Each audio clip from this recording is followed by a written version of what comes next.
Good people on the quest for good content. What's good? Welcome to an installment of Fries at the Bottom, where all of the good bits that we don't normally talk about get collected here. I'm Bill Farrow, with the co-host, founder of the channel. I won't say master of the channel anymore. Jordan Bell. Jordan, what's good? What's on your mind? I already know, but tee it up for us. How you feeling, bro? I'm feeling good. Number one, it's good to actually see you in person. Yeah, we are not in screens. We're still not in screens anymore. So it's been the first time I've seen you not virtually since 2020. Yeah. It's been a while. I have legs confirmed. Yeah, it's been a while. Pretty cool. So, no, it's good to see you. It's good to be in one of my favorite cities in the country, New Orleans, down here in the Big Easy, the Big NO. No, man, I'm doing good, man. It's good. Like I said, it's good to see you. It's good to be seen and not viewed, as my grandmother would say. Okay. But no, I'm excited, man. I'm excited for everything that we're doing down here in New Orleans, and I'm excited to do a little Fries at the Bottom. We were talking this morning. You know, it's always fun to just catch up with you, right? Yeah. Like we do the podcast a lot, but every once in a while I'll just call you just because I like chatting with you, and we've got to spend some time together today. And we were kind of going through your document of thoughts. It is extensive. Yeah. And we decided to do a Fries at the Bottom based off of one of your philosophical anecdotes, Yeah. which I'm excited for. Yeah, the echo chamber is loud sometimes, but I'm glad this one caught your attention. Today it takes its form in a couple different routes, but today we're going to be talking about the concept that I wrote down a couple months ago, which is don't sing soul music if you ain't been to church. So Jordan, I'll let you marinate on that for a couple seconds with the viewers while I tee it up. When you first saw that in my little lexicon of ideas, what was your immediate impression of that? Because I phrase my ideas not like, I guess, ordinarily, not to give myself credit, but like they do try to be eye-catching. Sure. So the first thing I thought of, I think it was when Denzel was doing Fences, and they did a media tour, obviously, to promote the movie. And someone asked him the question, why not have a white director direct this film? And he said to the reporter, it's not color, it's culture. Right? He said, you and I think the reporter was black. He said, you and I know the smell of a hot comb hitting somebody's hair on a Sunday morning. You and I know, when your mother pops you and tells you not to do, X, Y, and Z. It's not that you can't articulate that story to a white director, but there's a cultural difference in understanding that comes with it. And so when you wrote down, don't sing soul music if you ain't been to church, that was kind of my initial thought is there's nothing wrong with appreciating culture, and there's nothing wrong with trying to insert yourself into different parts of the culture. But understand that there are going to be cultural differences that you're just not going to understand. Yeah. So that was my initial thought. When you wrote it, what were you thinking? I was thinking a couple different things. I was thinking point of view is always going to be important. Yeah. I think it's funny because sometimes it feels like his thoughts and my thoughts align, but Rick Rubin said something similar a little bit ago where he's talking about if you gave directors the same script, you'd get 5 different interpretations of the film. But that doesn't necessarily happen. He was talking AI specifically, but I'm always concerned or interested in point of view. And I'm also concerned and interested in the regards to that topic with lived experience and experiencing something new, not from like an academic and note-taking perspective, but to truly immerse yourself in something that is unfamiliar and foreign for the sake of developing your holistic human experience. Because supposedly we only get one of these things, and there's a whole lot of information and stimuli that we just do or don't get exposed to, and it could continue on for a number of days, years, seconds, months, whatever. Or you could be wiped off the map because violence happens too, right? You could go in an instant, right? Anybody really can at any time. So my idea on it was, let's take a thorough look and elaborate on what it means to actually participate in spaces that aren't yours. Yeah.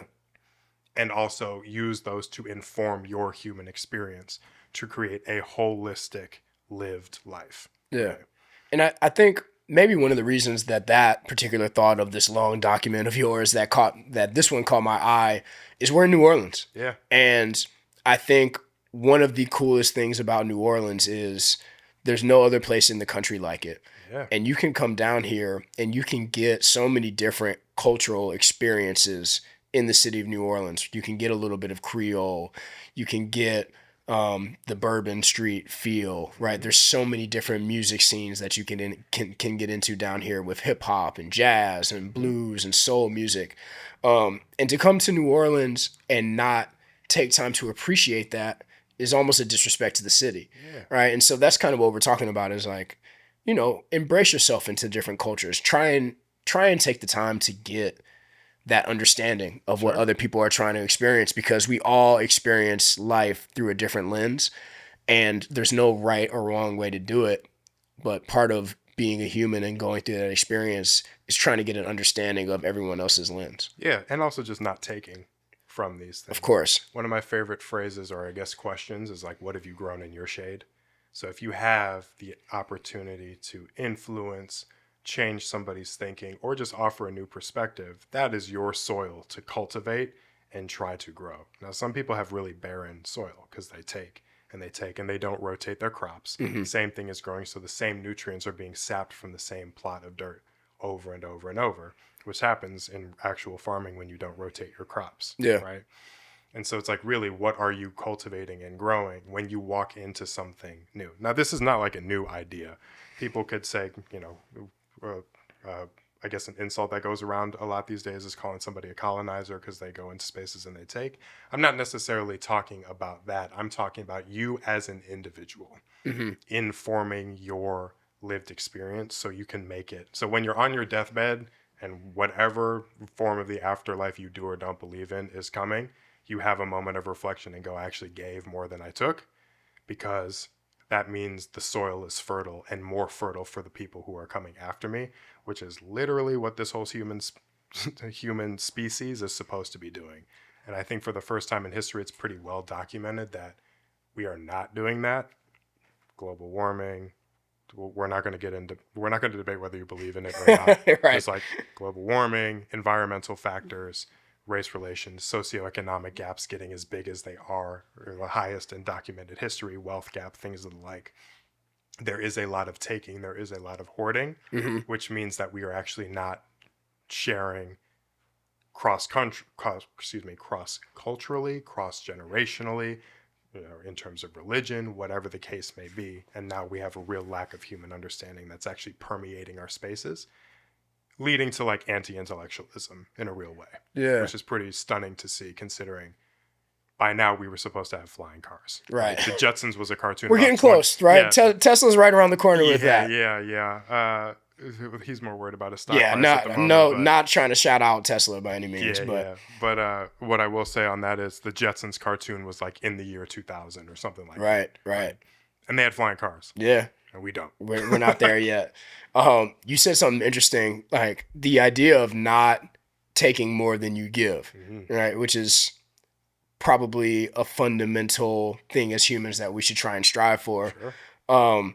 And it's interesting that you say that, because I think that's kind of the basis of what we're trying to do with this channel, right? Like I think as this channel, we're trying to, I kind of think of our channel as like an art appreciation channel, right? Yeah. Song of the Week, Reboot that David and I do, Fries at the Bottom in the same ilk. We're trying to create a space that shows our appreciation for the other art that people have put out into the world, and create something in the same time that is another piece of art that other people can appreciate, right? So it's us almost taking from the artist, right? Saying, hey, you've given something to us. Let us take what you gave to us, give it to other people, right? Give themselves a chance to explore it on their own, and then create something cool out of it. But that's a tough needle to thread, especially in today's world, because I think there's so much desire to just take and be advantageous with people. But here's what I will say. It comes from a couple different places.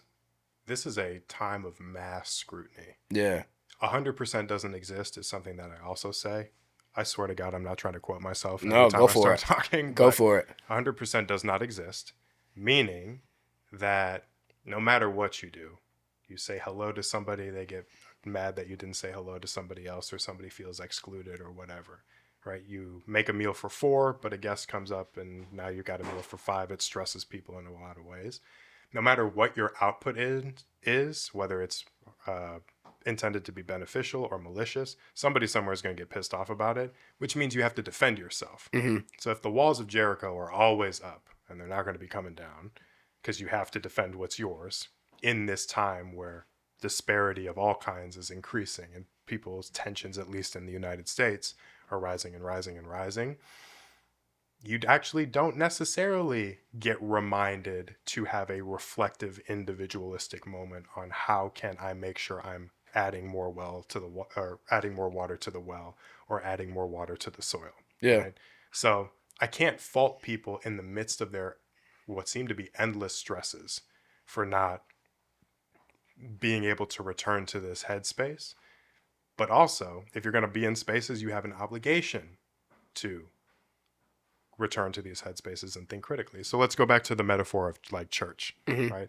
Soul music comes from the blues, Negro spirituals. It's like all conducive. It's all foundational. And it builds up to this genre and culture that has basically showed how Black American youth and subsequently youth around the world has lived, right? If you say you hate rap, but you don't, just bear with me here, people. If you say you hate rap, but you only listen to like Eminem, or you only listen to insert somebody else. I say Eminem because that's an example I heard a lot growing up in a suburb as a Black man or a Black kid.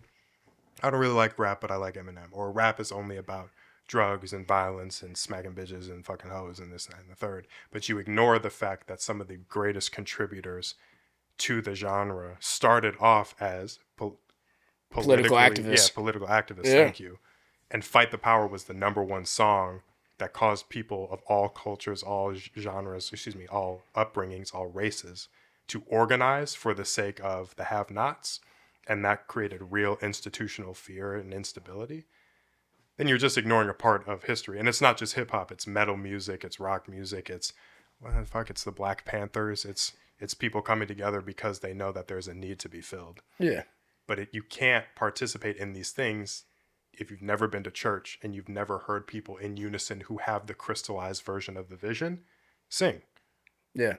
You're being a disingenuous contributor. In that sense, church is a metaphor for doing the proper education. Yeah. Right? Like I get frustrated when people speak on things that they don't know about. Of course. Right? So to use your example, if I don't like hip hop, but I like Eminem, but I don't like that hip hop's all about this, that, and the third. You haven't really done your research, right? You haven't done your deep dive, and that's okay. You're not required to do a deep dive on something that you're not interested in, but you also don't have the right to speak on it as if you have. Yeah. And I think that's part of what this saying is. It's, do your research, understand what you're talking about, understand the culture before you dive into it and are critical of it. We're here interviewing 2 awesome artists. We didn't come here to interview these artists without listening to their music. Yeah. We didn't come here to interview these artists without reading up about them, watching other interviews that they've done, because that would be ignorant and that would be taking from them. That would purely be using them to build our following, as opposed to seeing an opportunity to get to know somebody that's super unique and has, quite frankly, been way more accomplished in this space than we are. Yeah. But what can we learn from them? What can they teach us about their process? What can they teach us about music in general? And so, again, don't sing soul music if you ain't been to church. Know what the fuck you're talking about before you hop into those conversations. Yeah. We interviewed Dr. Nicole Ralstad. I'm butchering her name. Ralston, thank you. And she talked about, you can't exist in New Orleans and not support Black businesses in some sort of way, because you're taking away from it. She talked about the t-shirt that says everything that you love about Black people, everything that you love about New Orleans comes from Black people. It's so true. And so if you're going to be someone, like if you're going to have an opinion about New Orleans, you need to understand that. You need to have read up on some of those things. And so, again, like we said, don't sing soul music if you haven't been to church. Make sure you have an understanding of what you're speaking on, and make sure you have done the proper research on those things. But it's also okay not to be an expert. And Of it's course. also okay to raise your hand and say, I'm a beginner. And you might not be getting the grace and the patience because people might have explained their story hundreds or thousands of times, but you do have an obligation to listen, right? Yeah. You have to listen to the soul music to understand what's engaging and what's therapeutic and what's communal about it. You have to go to church to be in an environment where that happens. And you have to have a mix of the spirituality associated with being in church, but also the word that is being preached. You know Yeah. what I mean? Like there's a kinetic, there's an esoteric, there's a whole spiritual and physical factor to every space that you walk in Yeah. that needs to be examined with thoughtfulness. And I think a lot of people, and this is just generalization, but like a lot of people actually don't trust themselves to in their ability to arm themselves with the right perspective, the right questions, going back to what we talked about 10 minutes ago or whatever it was, in this age of mass scrutiny. Somebody somewhere at some point is going to see a portion of this and go like, what the fuck are these assholes Right. talking about? You know what I What were mean? these dudes smoking this morning? What the fuck? Like church singing soul music? What are you talking about, bruh? You know what I mean? Yeah. But I would argue that while they have the right to ask that question, it's probably coming from a space of they probably saw a clip out of context and they didn't do the 10-minute perusal that anything requires in the age of the internet, where a lot of people's favorite phrase, where Google is free. You know what I Yeah. mean? The other thing that I think people should do a better job of and be more open to at least is even when you think you understand what you're talking about and you think you understand these cultural cues and whatnot, be open to hearing other people's perspectives on it. Sure. Right? I think sometimes we lose sight of it's okay to listen. Mm-hmm. Even when you think it's okay to listen to somebody else speak about this thing because they may have, I think you said earlier, 5 directors could read the same script and come up with 5 different movies, Mm-hmm. right? We all experience life differently, even when we experience the same thing, Yeah. right? Me and you, when we go home after this trip to New Orleans and we talk to our friends and family about it, we're going to talk about the same experience, but we're going to talk about it differently because we perceived it differently. Yeah. So be open to understanding that people see things differently and people take in those Yeah. experiences differently. And just because I'm always semi-neutral until you actually get me off camera, Mm-hmm. I'm not saying like be a better person, be a humanitarian. I'm talking about I'm saying that. yeah, that's preacher, Jordan over there. I'm talking about a honest engagement, especially in unfamiliar places. As a black man who grew up in a lot of white spaces, growing up, like you get a lot of assumptions made about how you are or what you are, just based on the fact that sometimes you're just in spaces where you are outnumbered, Mm-hmm. right? And it's not necessarily a race thing. I'm just talking about what I remember growing up and feeling uncomfortable in these things and looking around and going like, ooh, I don't know if I have a lot of people who I can have that subtle head nod to be like, there's somebody here who understands my upbringing with honest lived experience or evaluation of it, Yeah. So I don't care if you're on the good side of the spectrum or the bad side of the spectrum. I'm just saying, if I don't even know if there's a good or bad side of the spectrum. All I'm saying is, uh, don't sing soul music if you've never been to church. Like, just engage in an honest way. And don't make disingenuous arguments just so you can be right, because that doesn't really do anything. Because then you have to unlearn the shit, and then you have to unlearn the shit publicly, which is just embarrassing. Yeah. Like, if you have a shame kink, go for it. But like, I don't know. No, I feel that, man. Were there experiences growing up that you felt like culturally were only things that, how do I say this?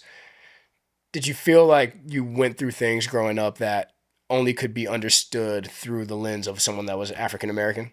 Yeah, of course. Yeah. What were some of those things, at least for you? The communal aspect of like, this is not a totally African American thing, I think, but like in my environment, it was very understood. Like, you take a whole day to make the big pot of something, Sunday dinner. Yeah. Going back to your example, I remember my mama going through my sister's hair with hot combs. Sure. And if my sister tried to raise her hand, popping it with a comb, like, you're not back here, you're not doing the work Sure. type thing. I also remember some of those just traditionally black conversations about making sure your hands are seen type thing when you're in public spaces, because you don't want to give people or reason to assume you're doing something wrong. Yeah. I also I love that laugh, by the way. yeah, sorry.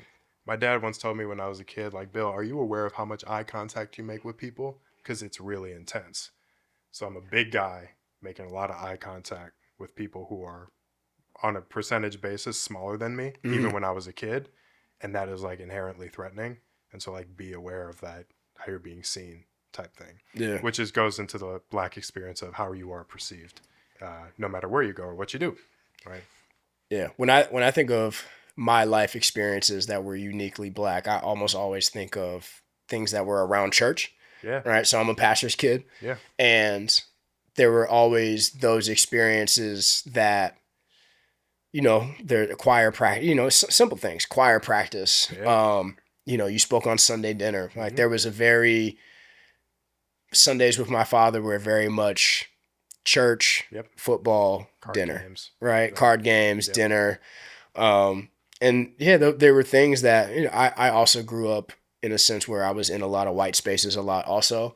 And those moments in church were totally separate Mhm. from those moments that I had in these other spaces. And of course, there's always other things, but I even think about funerals. Like I think about how different Oh. a funeral for a family member of mine is as opposed to anybody else of any other Yeah. race or cultural experience. And so, yeah, those were always experiences that stuck out to me where it was like, I can try to explain this to you, Mhm. but there's something culturally about how this experience has shaped my life Yeah. that I can't totally articulate. Yeah, let's take it outside of race just so we're not hyper fixated Sure. on this very prevalent thing. I grew up as like an anime fan Okay. before it was acceptable to be an anime fan, okay? Or at least publicly. So I've been reading manga since I was like 10 years old. Mm-hmm. You know what I mean? That's not something you said to people, but it did give you a real demographic like of friends who Yeah. looked and acted a certain way. And I was never coming to school in full. I was never doing the Naruto run up and down school to get to class. You know what I mean? But like I understood some of the cultural nuances of nerd culture, Yeah. which was not inherently known, especially when you're like on a bunch of sports teams and have a little bit of reputation of being a good athlete. With those two things, as much as they mix together now today, they don't. So I'd sometimes get a question like, "Oh, you know so and so?" I was like, "Oh yeah, we have a couple of same interests," and you Yeah. kind of get looked at like, "Oh, I didn't realize that." No, that's a good point though. There's like culturally doesn't always have to be racial. Yeah. Right. There's nerd, like you said, there's nerd culture. You and I both played sports growing up. Like there's something about being in a lot. We were talking about it this morning. There's something about being in a locker room Yeah. where there's a cultural experience with being in a locker room that if you haven't been in that environment, you don't totally understand it. And if you have been in that environment, you'll almost always understand it. Mhm. Right? Like there's once you've mastered how to be a part of a locker room, it's something that you always carry with you. But all locker rooms are different. I have a buddy that is Canadian. He's a black guy he's from like the Toronto area, and he was a big hockey guy. And we had a really interesting conversation one time about the differences of like I played basketball and football growing up, and we talked about how different it is being in a hockey locker room, especially as one of the only black kids in that locker room, and like some of the struggles that you have to go through. And I'm a baseball player. yeah, too, exactly, but exactly. Similar. And my response was always, I can only imagine, right? Like I don't know exactly. Baseball is a great example. I played baseball a little bit as a young kid, but never like at a high school level or anything like that. It's a different environment, and there are things that you'll all understand about that I'll never totally understand. Yeah. But I can learn about them. I can be open and I can hear you talk about it, but I won't always totally understand. Yeah, it's Goodwill Hunting, right? Yeah. You've read about the Sistine Chapel, but you don't know what it smells like. You don't know what it's like. Boom. Yeah. Boom. Tie it back to your movies. Yes. So, there you go. that's all I wanted to say about this, or at least this installment of, don't sing soul music if you've never been to church. But that's it for me. I also know we've got another commitment that we got to get ready for. So this might be a good time to wrap, unless you have some closing thoughts. But if you don't, or if you do, close us out and then close us out. No, that's it, man. We want to thank everybody for tuning in. Again, Fries at the Bottom gives us the opportunity to talk about things that we don't normally get to talk about. Yeah. And so Bill and I were kicking around some ideas this morning and thought it would be fun to have a nice little conversation about not singing that soul music if you ain't been to church. Yeah, so just once. Thanks for tuning in to Fries at the Bottom. Thanks for watching Good People content. Until next time, we're out of here.